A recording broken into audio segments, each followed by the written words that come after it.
Thomas Mitchell had everything money could buy. Mansions in 3 different countries, a fleet of cars that sat gleaming in private garages, and an empire that had made him one of the most respected billionaires in the city. But behind the polished smile and expensive suits, Thomas carried something that no fortune could heal: disappointment. Years earlier, he had discovered that his most trusted business partner, someone he considered a brother, had embezzled $3 million from their company. That betrayal shook him to the core.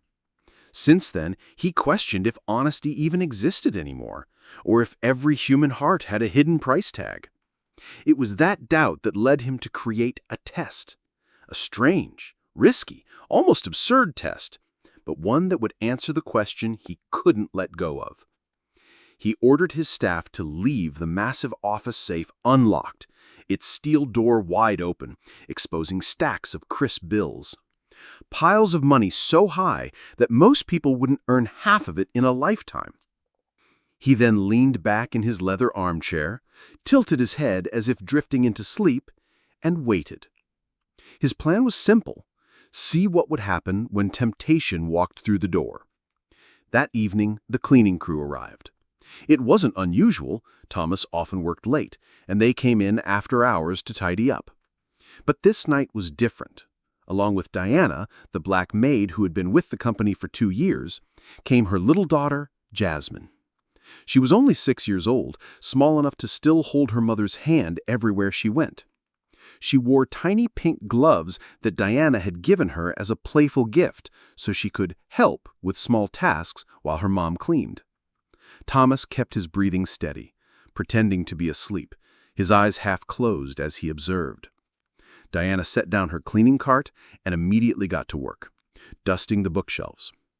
She was focused, efficient, as always.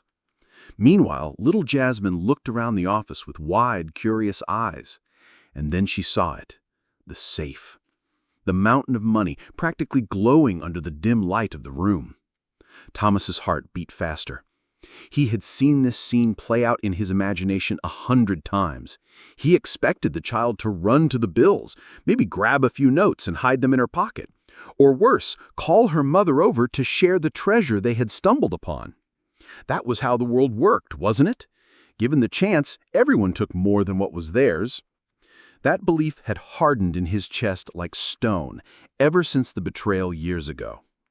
But as Jasmine walked closer to the table where the money was scattered, something unexpected happened. Her little eyes sparkled, yes, but not with greed. Instead, she tilted her head and frowned. To her, the money didn't look tempting. It looked messy, disorganized. Without hesitation, she climbed onto a chair, reached out with her tiny gloved hands, and began stacking the bills neatly. She sorted them by size, by color, carefully pressing each pile so it stood perfectly straight, like a miniature accountant at work. "Mommy," she whispered softly, not realizing Thomas could hear every word. "Mr. Thomas's money was all messy. I fixed it, just like you taught me with our coins at home." Diana spun around, alarmed. "Jasmine, don't touch the boss's things," she hissed, her face pale with fear. But Jasmine only smiled proudly. "It was messy, Mom. He'll be happy when he wakes up and sees it tidy." In that moment, Thomas felt something stir inside him, something he thought was gone forever. His throat tightened, his chest ached. A simple act done by a 6-year-old girl who probably never held more than a few dollars in her life shattered the walls of cynicism he had built. She hadn't taken a single bill. She hadn't even hesitated. Instead, she treated the stacks of cash as if they were something sacred, something to be respected and cared for. Her tiny fingers, wrapped in those pink gloves, moved with precision, pressing each pile into neat order. It wasn't greed in her eyes, it was pride. Pride that she had done something good, something her mother had taught her. Diana's voice broke through the silence, sharp and filled with fear, rushing forward to... The girl gently pulled Jasmine away from the safe. "You cannot touch Mr. Thomas's money. Do you understand? That's not ours." "But, Mommy," Jasmine's voice was soft, almost innocent. "It was all messy. You always say we should leave things better than we find them. I just wanted to help." Thomas felt something in his throat, emotion he hadn't felt in years. He kept his breathing steady, still pretending to sleep, but inside he was trembling. That one sentence from Jasmine hit him harder than any betrayal, harder than any loss. Leave things better than we find them. Diana sighed, kneeling to her daughter's level. "Yes, my love, I did teach you that, but there are times when we must be careful. Some people will not understand. Sometimes doing the right thing can still get you into trouble." She smoothed Jasmine's hair, her face a mix of love and exhaustion. "Promise me you won't touch things that aren't ours again." Jasmine nodded reluctantly, her little lips pressed into a pout. "I promise, Mommy." From his chair, Thomas swallowed hard. He could barely believe what he had seen, but he knew one thing for certain. This child had more integrity in her tiny hands than most adults he had ever met. It wasn't just about the money, it was about values. It was about what Diana had planted in her daughter's heart despite a life of hardship. As the night shift went on, Thomas kept his act, letting Diana and Jasmine finish their work, yet his mind was racing. For the first time in years, he felt a spark of hope. Maybe honesty hadn't vanished from the world after all. Maybe it still lived in places no one expected, in the hands of a maid who worked herself to the bone, in the innocent heart of a 6-year-old girl who thought organizing piles of cash was simply another chore to help her mother. When the two finally left the office, Thomas opened his eyes fully and let out a deep breath he hadn't realized he was holding. His empire, his wealth, his reputation, they suddenly felt small compared to what he had just witnessed. That night, as he walked through the empty halls of his company, Thomas whispered to himself, "There's still hope." But little did he know, that single act of innocence was about to trigger a chain of events far greater than he imagined. Events that would test his own strength, expose the true face of prejudice in his company, and redefine what justice really meant. The next evening, Thomas found himself waiting in his office, not for business calls or contracts, but for the sound of the cleaning cart squeaking down the hallway. He had spent the entire day thinking about what he had seen the night before. The image of little Jasmine, stacking bills with her tiny gloved hands, lingered in his mind like a melody he couldn't forget. When Diana and Jasmine arrived, Thomas kept his usual quiet presence, pretending to be busy with paperwork this time. He wanted to observe them naturally, without suspicion. And as he watched, he began to see the truth behind the woman and child he had overlooked for years. Diana was not just a cleaner, she was a warrior in disguise. She moved through the office with efficiency, but beneath that rhythm was exhaustion.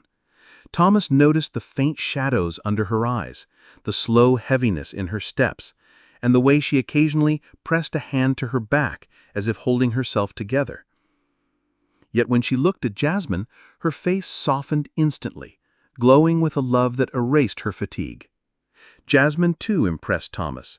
She carried a small backpack filled with pencils and notebooks, which she placed carefully on a corner desk while her mother worked. She didn't complain. She didn't run around causing trouble. Instead, she quietly opened her books and began scribbling math problems, humming to herself. Every so often, she would look up at her mother with admiration, as if cleaning an office at night was the most honorable job in the world. Curiosity gnawed at Thomas. Who was this woman who had raised such an extraordinary child in such difficult circumstances? He began asking discreet questions the next day. From a few employees, he learned bits and pieces. Diana had grown up in foster care after losing her parents at the age of 9. She had worked her way through high school, balancing classes with part-time jobs. College had been a dream, but never a reality. Life demanded survival first. At 22, she discovered she was pregnant. The father vanished the moment he heard the news, leaving her alone to face motherhood. From that day on, Diana built her world around Jasmine, vowing never to depend on anyone but herself. She refused charity, refused pity, and worked double shifts to keep food on the table and dignity in her home. One phrase in particular stuck with Thomas. something a security guard mentioned overhearing. Diana had told Jasmine, "We always return what isn't ours, even if no one is watching. Our honesty is worth more than any money in the world." Those words echoed in Thomas's brain. Mind. They explained everything he had seen in that tiny act of sorting money. They revealed why Jasmine's first instinct was not to take, but to organize and respect. It wasn't luck. It wasn't chance. It was the product of a mother's teaching, a legacy of honesty passed from one generation to the next. For the first time in years, Thomas felt admiration, not for another CEO, not for an investor, not for someone climbing the corporate ladder, but for a woman who scrubbed floors at night and taught her daughter to stand taller than millionaires in values that no money could buy. And as he watched Diana gently guide Jasmine through her homework during a break, whispering encouragement and kissing the top of her head, Thomas realized something important. Sometimes, the strongest people wear uniforms no one notices. He leaned back in his chair, his mind set on a new path. He would not just watch anymore. Something inside him told him this was only the beginning. From that night on, Thomas could no longer see Diana and Jasmine as just the cleaning staff. He began noticing the small details, the way Diana never left a corner undone, how she polished the bookshelves until they shone, and how she gently reminded Jasmine to always whisper when he was working late. Their presence was quiet, almost invisible, but to Thomas, it was starting to mean something more than he could explain. The memory of Jasmine stacking the bills kept replaying in his mind. That simple act had broken through his cynicism. He wanted to reward them, but he knew Diana was the kind of woman who would never accept direct charity. She had too much pride, too much dignity. So he devised another way. One morning, he called the head of human resources. "I want Diana Jefferson moved up a pay grade," he said firmly. "Record it as a category adjustment, no questions asked." The HR director raised an eyebrow. "But sir, cleaners haven't had an adjustment in—" "Then start now," Thomas interrupted. "She deserves it." And just like that, Diana's paycheck quietly increased. She never knew the reason why, but Thomas did. It wasn't about generosity. It was about justice. Over the next weeks, Thomas found himself watching them more closely, though always from a distance. He noticed how Diana used part of her pay to buy Jasmine new school supplies, how she cut corners on herself to make sure her daughter never felt poor. He saw Jasmine's face light up when she showed her mother a math problem she solved, or when Diana slipped a piece of chocolate into her bag as a surprise. The billionaire felt something stir in him again, a warmth he hadn't felt in years. Perhaps this was what real wealth meant. Not the numbers in a bank account, but the quiet sacrifices made out of love. But while Thomas admired them, not everyone shared his perspective. It was during a board meeting that the first sign of conflict appeared. Richard Blackwood, the vice president of operations, leaned back in his chair with his usual air of arrogance. He was in his early 50s, born into privilege, carrying the confidence of a man who had never earned anything yet owned everything.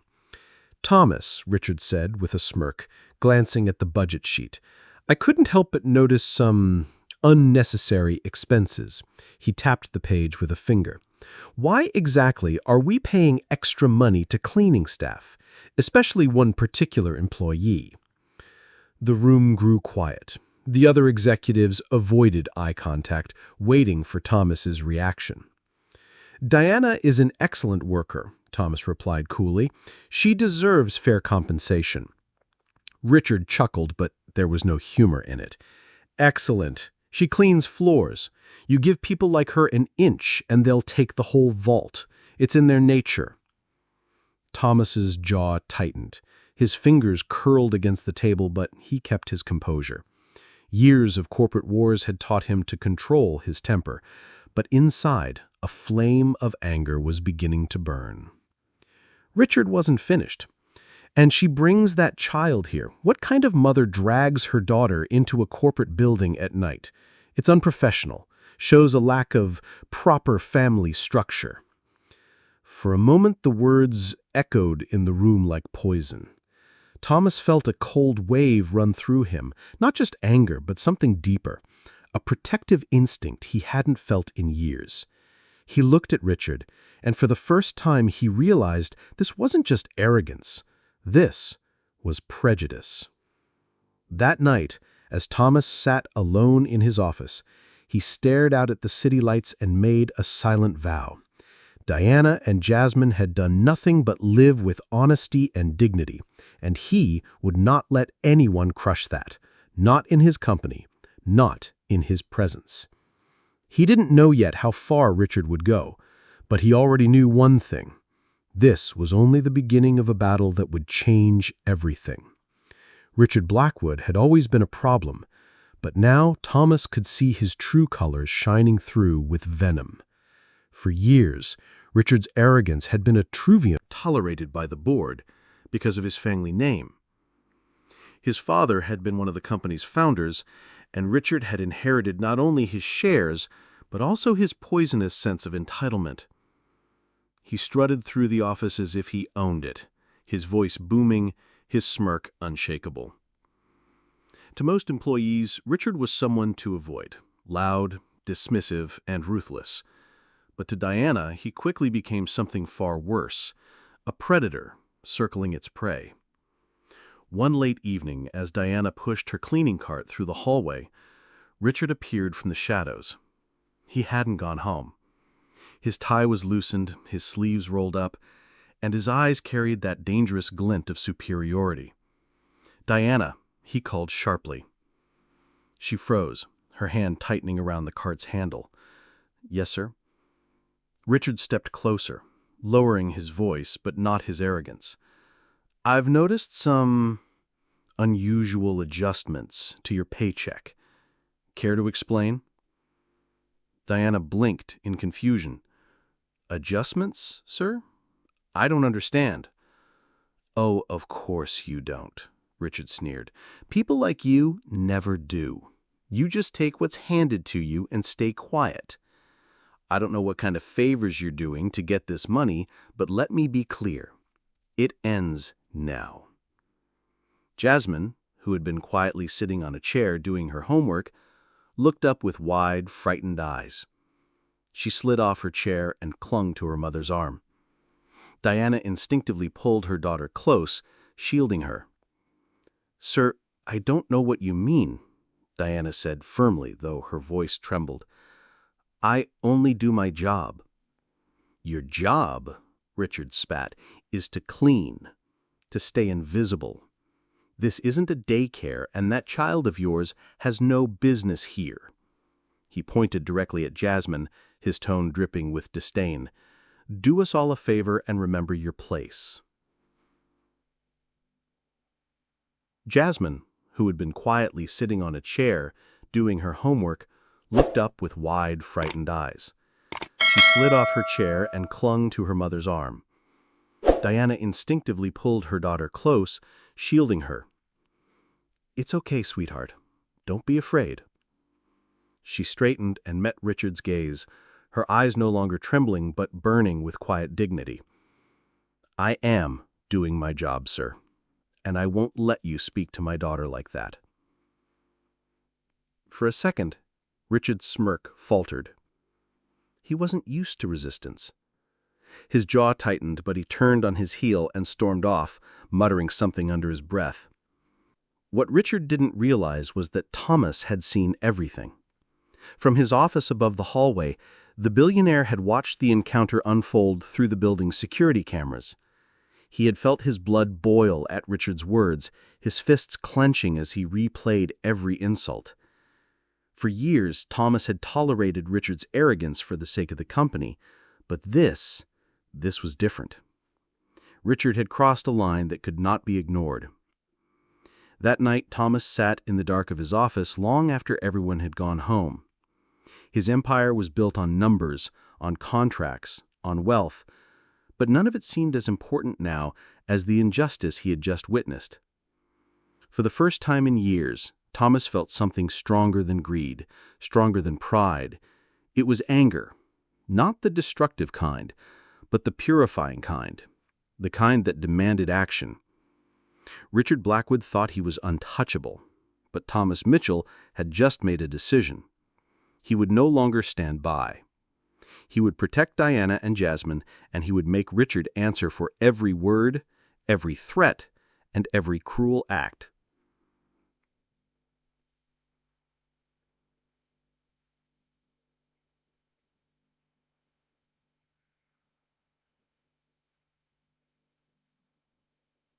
Richard Blackwood was not the kind of man to let things go.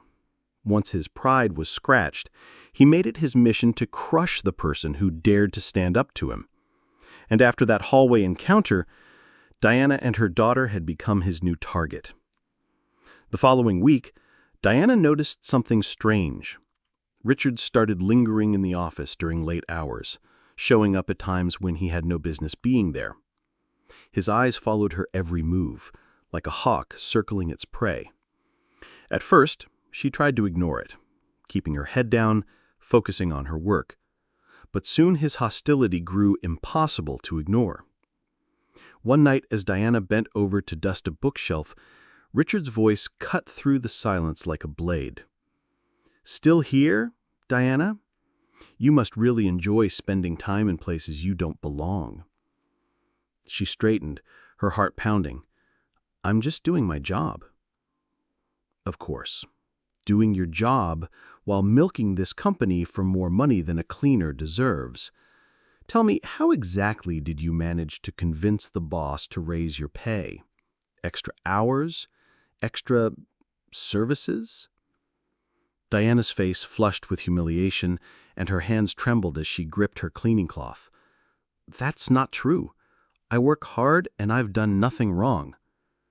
Jasmine, who had been sitting quietly at a desk nearby, froze at Richard's cruel tone. Her eyes darted between her mother and the intimidating man. She tugged at Diana's sleeve, whispering, "Mommy, let's go home." But Richard wasn't finished. He leaned closer, his voice dripping with disdain. "Take some advice, Diana." People like you should know better than to get comfortable. This isn't your world. Don't mistake kindness for acceptance." Diana felt her stomach twist, but she refused to let him see her break. She pulled Jasmine close, lifting her chin with quiet dignity. "You can insult me all you want, sir, but don't you dare speak about my daughter again." Richard let out a bitter laugh. "Defiant, aren't you? We'll see how long that lasts when I decide your services are no longer needed." What neither of them realized was that Thomas had seen and heard everything. Sitting in his office upstairs, Thomas replayed the live feed from the building's cameras, his knuckles turning white as he clenched his fists. Every word Richard spoke made the fire in his chest burn hotter. For years, Thomas had tolerated Richard's arrogance for the sake of the company's stability. But watching him humiliate Diana in front of her child crossed a boundary Thomas could never ignore. That night, when the building was empty, Thomas stood alone in his office, staring at the city lights. His mind was no longer clouded by doubt. He had made up his mind. Richard Blackwood would not only be stopped, he would be exposed. Thomas picked up his phone and made a single call. "Marcus," he said in a low voice.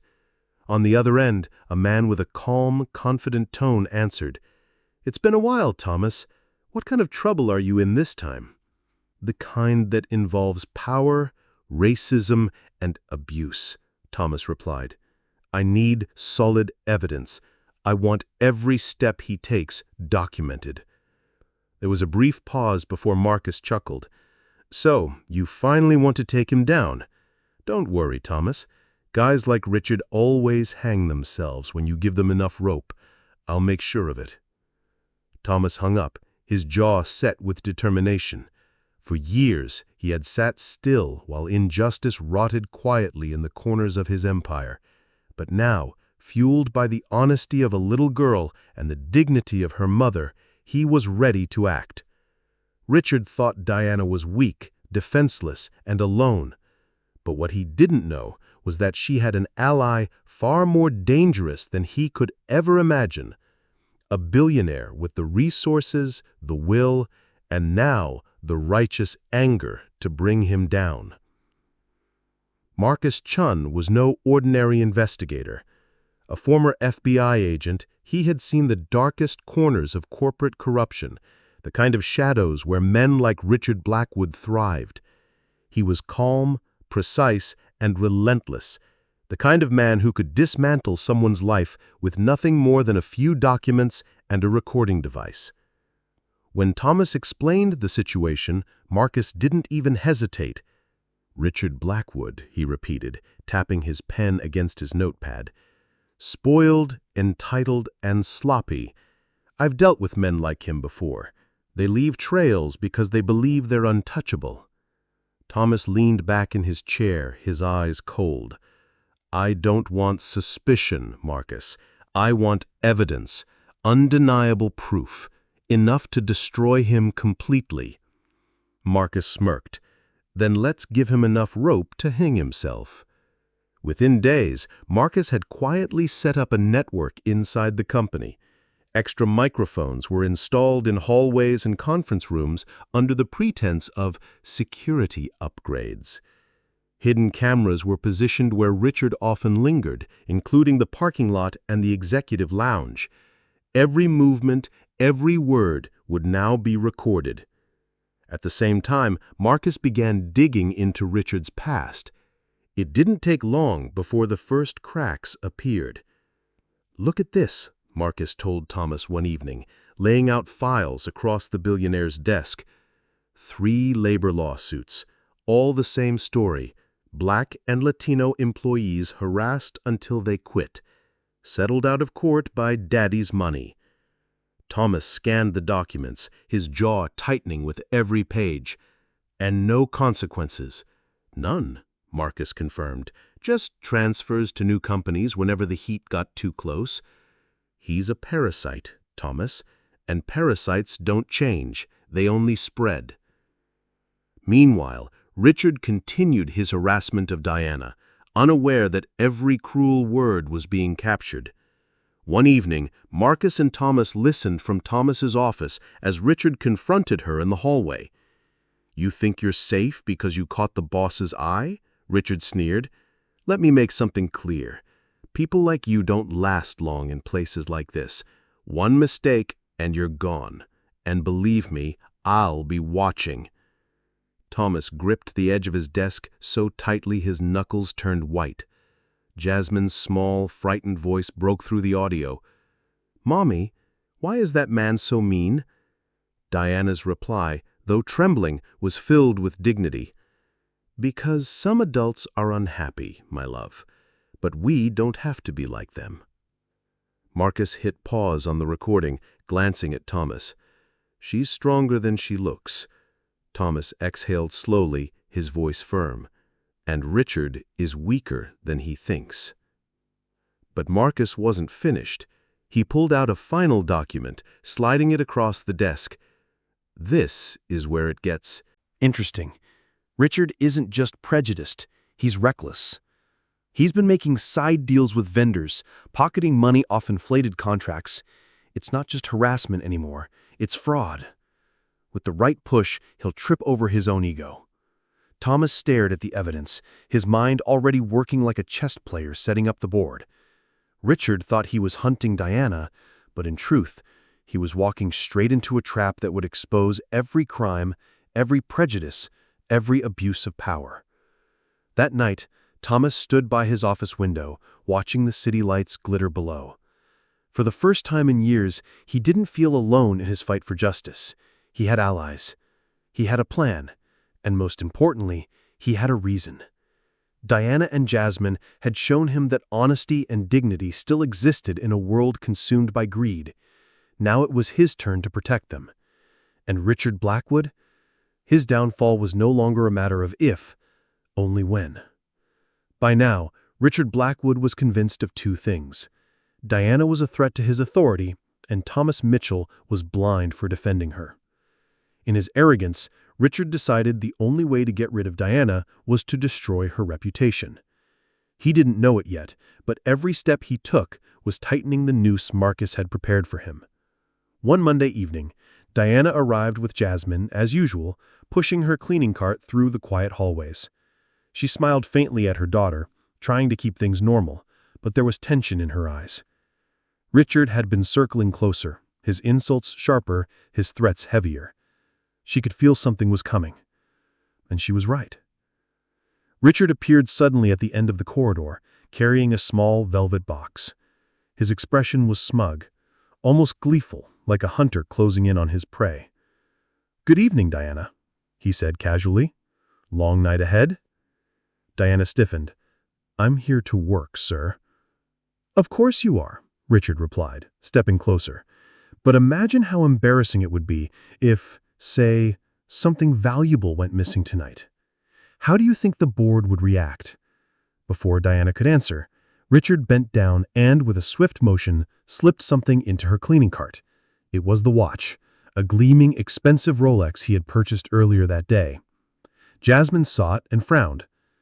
"Mommy, what did he put in there?" Richard's smile widened. "Oh, don't worry, little one. We'll find out soon enough."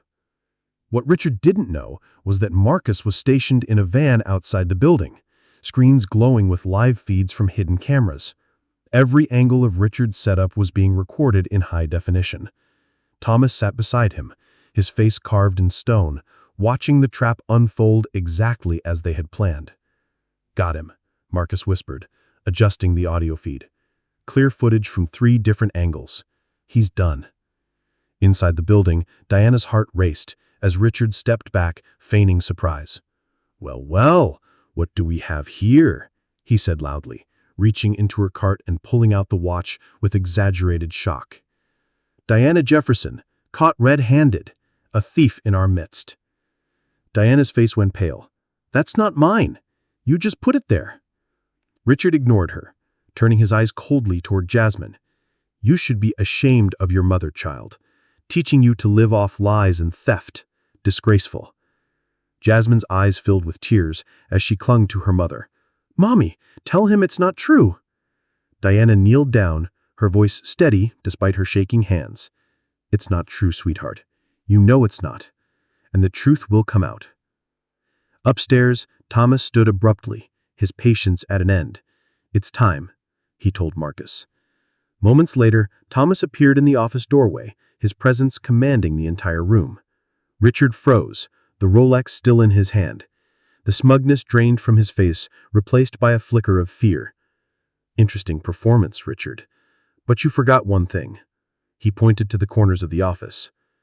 "This entire building is wired with cameras. Every move you made tonight, every word, every gesture. It's all been recorded." Richard's face paled. "What are you talking about?" Marcus entered behind Thomas, holding a tablet. With a single tap, the screen lit up, showing crystal-clear footage of Richard planting the watch in Diana's cart. His own voice echoed through the speakers. "Imagine how embarrassing it would be." The color drained from Richard's face as the realization hit him. The trap had been set, and he had walked straight into it. The room was silent, heavy with tension. Richard stood frozen, the Rolex trembling in his hand as the recording replayed every word. Diana held Jasmine close, her daughter's small arms wrapped tightly around her waist, both watching with wide, fearful eyes. Thomas stood forward, his voice calm but sharp as steel. "You thought you could frame an innocent woman in my company? You thought you could humiliate a child in front of her mother?" "And get away with it?" Richard tried to laugh, but it came out hollow. This is ridiculous. These recordings could be edited. You can't prove Marcus cut him off, his tone dry. Edited? We've got 3 camera angles, synchronized timestamps, and receipts of the watch purchase from this morning. You paid cash, Richard. Care to explain why a brand new Rolex you bought today ended up in Diana's cart tonight? The blood drained from Richard's face. His arrogance faltered, replaced by panic. This is a misunderstanding. Thomas's eyes narrowed. No, Richard. This is the truth. And it's been the truth for years. Marcus swiped across the tablet, bringing up more files. Here's the part you can't wiggle out of. His voice grew louder as he read. 3 lawsuits, 8 employees, Black and Latino, all harassed until they quit. Messages you sent calling them names I won't even repeat in this room. Do you remember writing this one, Richard? Keep those monkeys in their place. Diana gasped softly, her hand flying to her mouth. Jasmine clung tighter, sensing the weight of the words even if she didn't fully understand them. Richard lunged toward the tablet, but Thomas stepped in front of him, his tall frame blocking the way. His voice was low, but it carried the force of authority. Enough. At that moment, the door opened and 2 uniformed police officers entered, led by Detective Harris. Richard Blackwood, the detective announced, his tone firm, you are under arrest for conspiracy, attempted defamation, harassment, and racial discrimination. Anything you say can and will be used against you in court. Handcuffs clicked around Richard's wrists, his face twisted with rage as he shouted, You can't do this to me! I'm a Blackwood! My father— Your father isn't here, Thomas interrupted coldly. And even if he were, he couldn't save you. Not this time. As the officers led him away, Richard's eyes burned with hatred, but Thomas didn't flinch. For the first time, the power dynamic had shifted. The predator was now the prey. Diana stood in shock, her arms still wrapped protectively around Jasmine. Her lips trembled as she looked at Thomas. Mr. Mitchell, did you know this was going to happen? Thomas's expression softened. He turned to her, his voice steady but kind. Diana, your integrity has shown me more about true strength than any boardroom ever could. I want you to take on a new role here, head of employee welfare. You'll make sure no one in this company ever feels the way Richard tried to make you feel. Diana's lips parted in shock. Mr. Mitchell, I don't know what to say. Say yes, Thomas replied simply, with a small smile. Jasmine tugged at her mother's hand, beaming. Say yes, Mommy, please. Tears filled Diana's eyes as she nodded. Yes, thank you, Mr. Mitchell, from the bottom of my heart. But Thomas wasn't finished. He turned to Jasmine, crouching down to meet her eye level. And you, young lady, you reminded me that honesty still exists in this world. I've set up a scholarship fund for employees' children. You'll be the very first to benefit from it. Jasmine's eyes sparkled. Does that mean I can be a lawyer one day, to help people, like you helped Mommy? Thomas chuckled, his throat tight with emotion. Yes, Jasmine, you can be anything you want. In the months that followed, the company transformed. Thomas implemented diversity and inclusion programs, scholarships for workers' children, and policies that ensured fairness across every level. For the first time, employees felt proud not just to work for Billionaire, but for a leader who valued humanity over profit. Meanwhile, Richard's life crumbled. His family distanced themselves, his wealth evaporated in lawsuits, and his name became synonymous with arrogance and disgrace. From a corner office to a used car lot, his fall was complete. The world that once admired him now pointed to him as a cautionary tale. Diana, however, thrived. She excelled in her new role, bringing empathy and compassion to a company that desperately needed it. Her once tired eyes now carried confidence, and Jasmine, full of dreams, became a symbol of hope in the halls of the corporation. One evening, as the sun set behind the skyscrapers, Thomas stood at his office window, watching the city glow. For years, he had believed humanity was hopeless, that honesty was extinct. But then a little girl with pink gloves had shown him otherwise. True wealth, he realized, wasn't measured in dollars, stocks, or real estate. It was measured in honesty, dignity, and the courage to do what was right, even when no one was watching. And with that lesson carved into his heart, Thomas Mitchell finally felt rich in the only way that mattered.